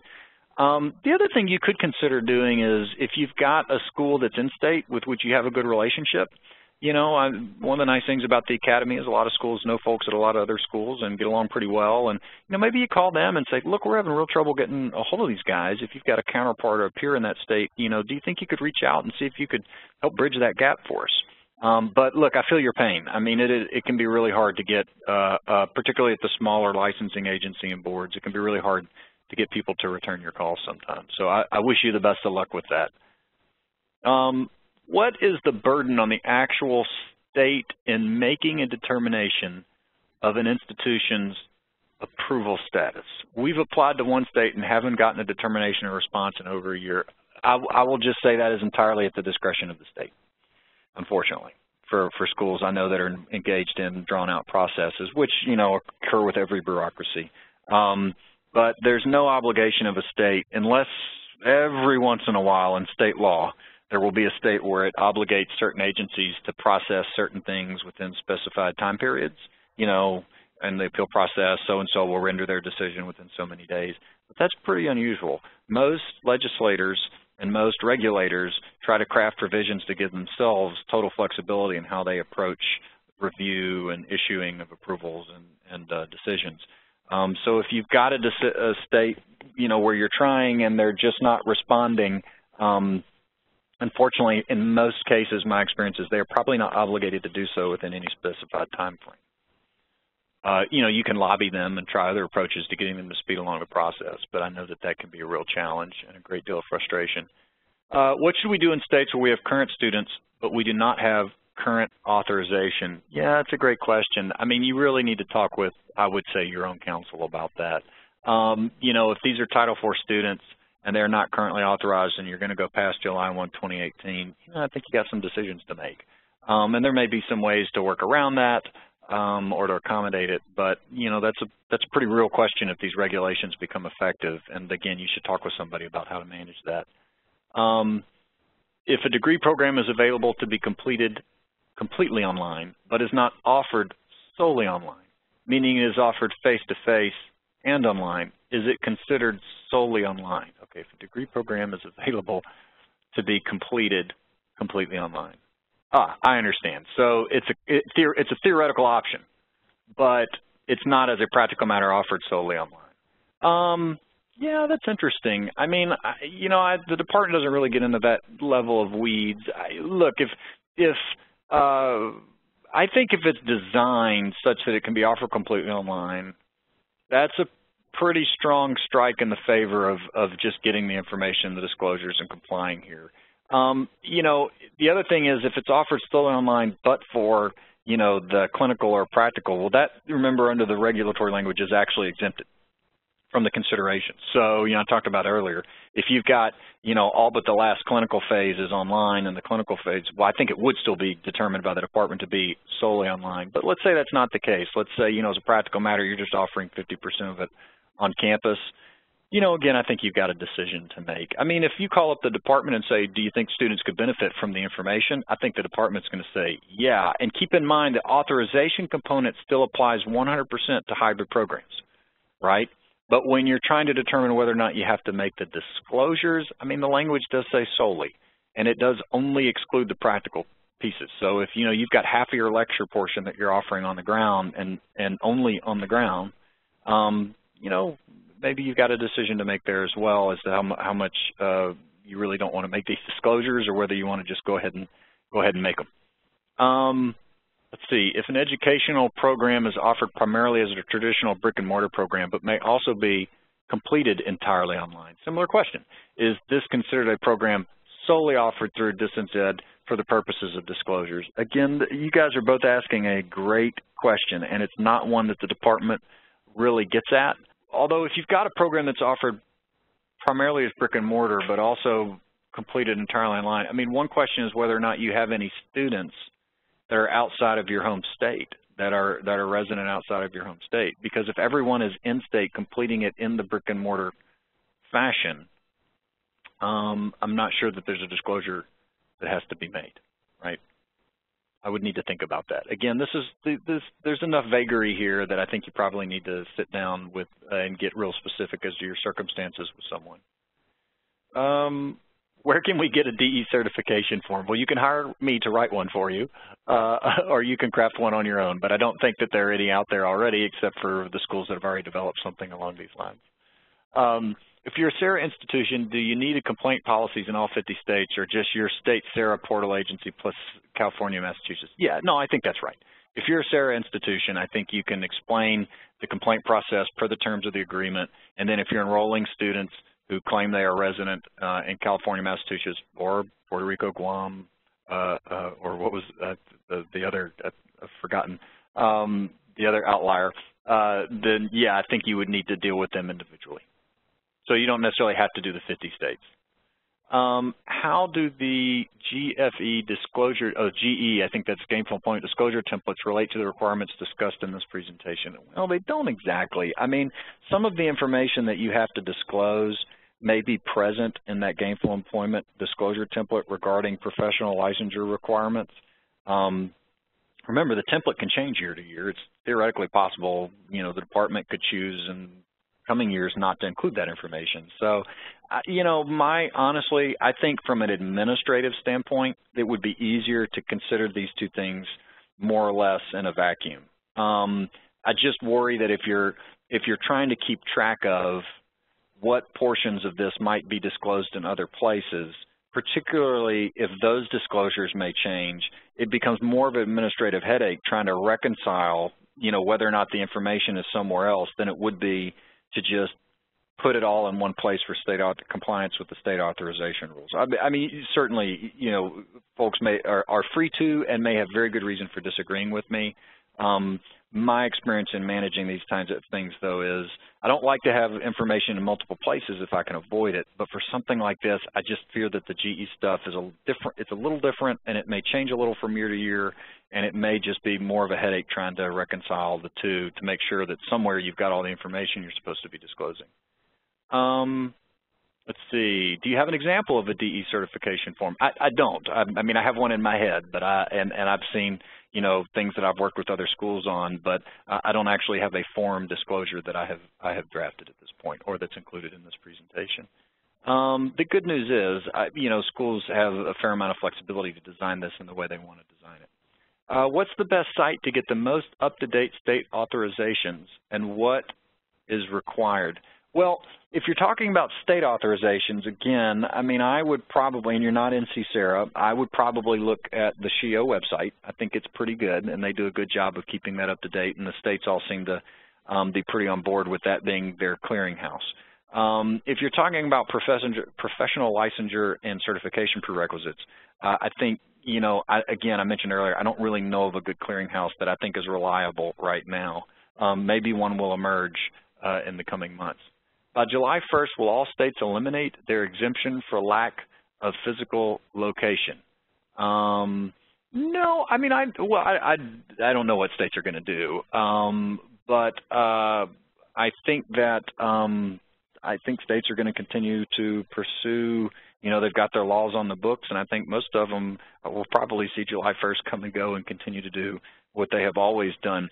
The only way I see a state taking action is if the Department of Ed actually were to assert, because remember, this ostensibly could become an issue for schools in their own home state too, right? Who, if the state has this is what happened in Florida years ago, right? And back in 2010, I don't remember all the details, but sort of the general picture was Florida had this authorization by means of accreditation, and there was this question raised at the department and some correspondence as to whether or not schools that were actually authorized by means of accreditation, which was, you know, hundreds of schools, had, you know, state authorization as required by the U.S. Department of Ed. And you can imagine that the schools and the state of Florida pretty quickly expressed their opinion, and that whole line of conversation, I think, got shut down pretty rapidly because the department understood that that would be an unnecessary, I'm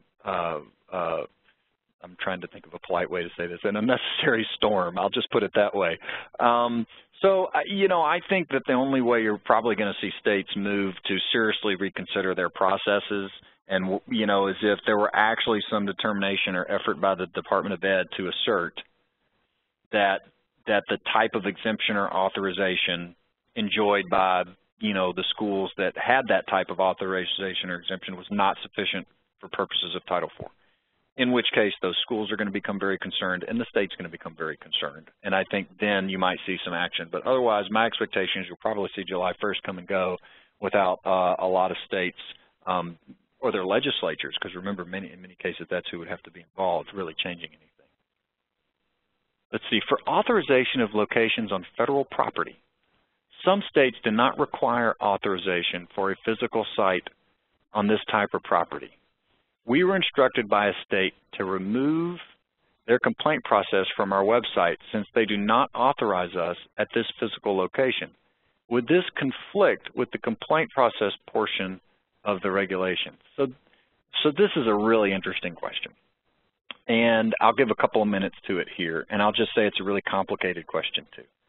And it sort of revolves around this whole idea of what constitutes a federal reservation.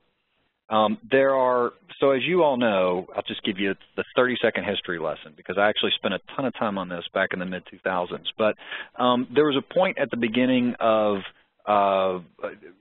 really going all the way back to when many of the states were formed through the 1800s and early 1900s, where every time you had a post office or a lighthouse or anything that was sort of federal or pseudo-federal under state laws, that was automatically considered a federal reservation. Military installations, right, which meant that it was literally not part of the state.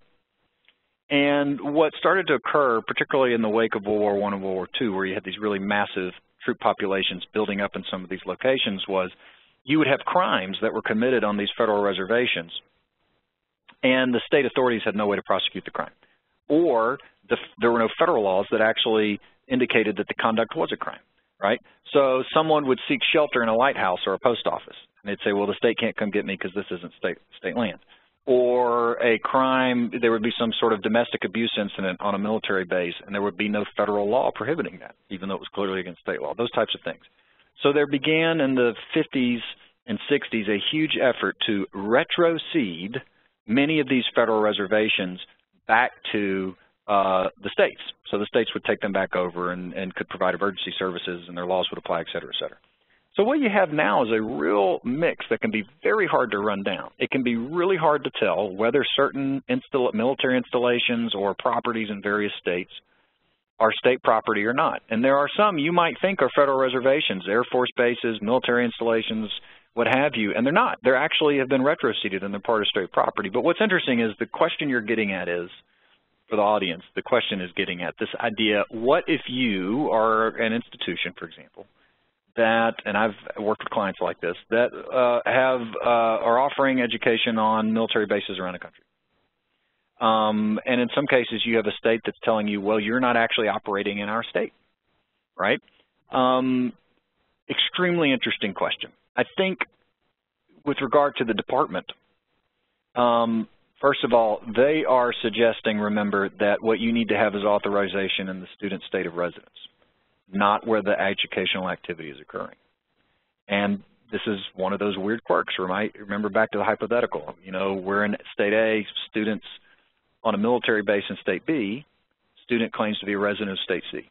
Under the federal law, you're required to be authorized in state C. So in this hypothetical, it does not matter that state B has told you, you don't need to be authorized here, we don't even consider you to be in our state, you're on a military base. You still, under federal law, under this scheme, would have to get authorized in the claimed state of residence. But let's say that the student actually says, no, I am a resident of state B. So we're in state A, we're beaming the program to state B, and the student is sitting on a federal installation. Well, what's interesting is the state has told you, you don't have to be authorized by us because we don't view you as operating in our state, right? So then the question becomes, what do you have to do vis-a-vis the feds? Well, the feds have said again, it's not about where the educational activity is occurring, which would be on the military base, on a federal reservation ostensibly. It's about the state of residence. And the student is claiming state B as their state of residence. And the feds are saying you have to provide the information or you have to be authorized in that state. So what's interesting is you would have to have a conversation with the state. This is a sticky wicket. And you'd have to say, we understand that you take the view that we are not engaged in any educational activity in your state. But the federal government is suggesting that this student can't get Title IV unless we get authorized by you because the student has claimed you as their state of residence. The Department Multi-Schools Division, so I think we're talking about the multi-regional case team, is not accepting exemption as authorization. What next? Yeah, I mean, again, this is the conversation we were coming back to earlier. I mean, you're going to have to, I think there's going to have to be a conversation ultimately with the department where institutions, if the department actually takes the position that, you know, the students in those states aren't eligible for Title IV, I think it's going to have to come to a head. And you know, either states are going to have to take some sort of different view. They're going to have to characterize their exemption in some other way, but it's going to have to be something significant enough that the states will actually pay attention. I just don't expect states to all come July 1st change the way they're looking at things. The other thing, though, is this seems sort of ridiculous enough to me, you know, if the multi-regional or other elements of the department are taking this view. First of all, it sort of calls into question, well, what if you actually have a ground campus, you know, that is also exempt for whatever reason in the state based on, you know, accreditation or something like that. I mean, it really gets into an analysis of the nature of the authorization. You know, it may be something where your associations are going to have to be more involved, where lobbyists are going to have to be more involved, and pressure is going to have to be put on the department. The good news is, in my view, this is something that could change if you could get the department to change its view, not necessarily its regulation. And it will probably be an easier lift. I'm speculating. But in my mind, I think it would probably be an easier lift to get the department's case team to change their view through lobbying and other efforts than it would be to get a state legislature to actually change their law and their longstanding exemption or licensure process. I just don't expect, going back to what I said earlier, I just don't expect states to move a lot on this. I think what is more likely is that a lot of schools and their trade organizations get together and call the folks over at the U.S. Department of Education that they know, the political appointees and others, and create enough downward pressure that the department quits taking this view. But yeah, there's tension there. There's no doubt, and there's going to have to be some. There's probably going to have to be some resolution of that tension. All right, that's the last question. Thank you guys so much. It was almost an extra hour. There are more questions I think we've ever received. I know this is a complicated topic. Please do fill out your evaluations if you would, and you have time. We take them very seriously and always appreciate anything folks have to say. Thank you for tuning in on behalf of me and Katie as well. And good luck with complying. If you want to circle up or you have questions for us, give a holler. Have a great day, everybody.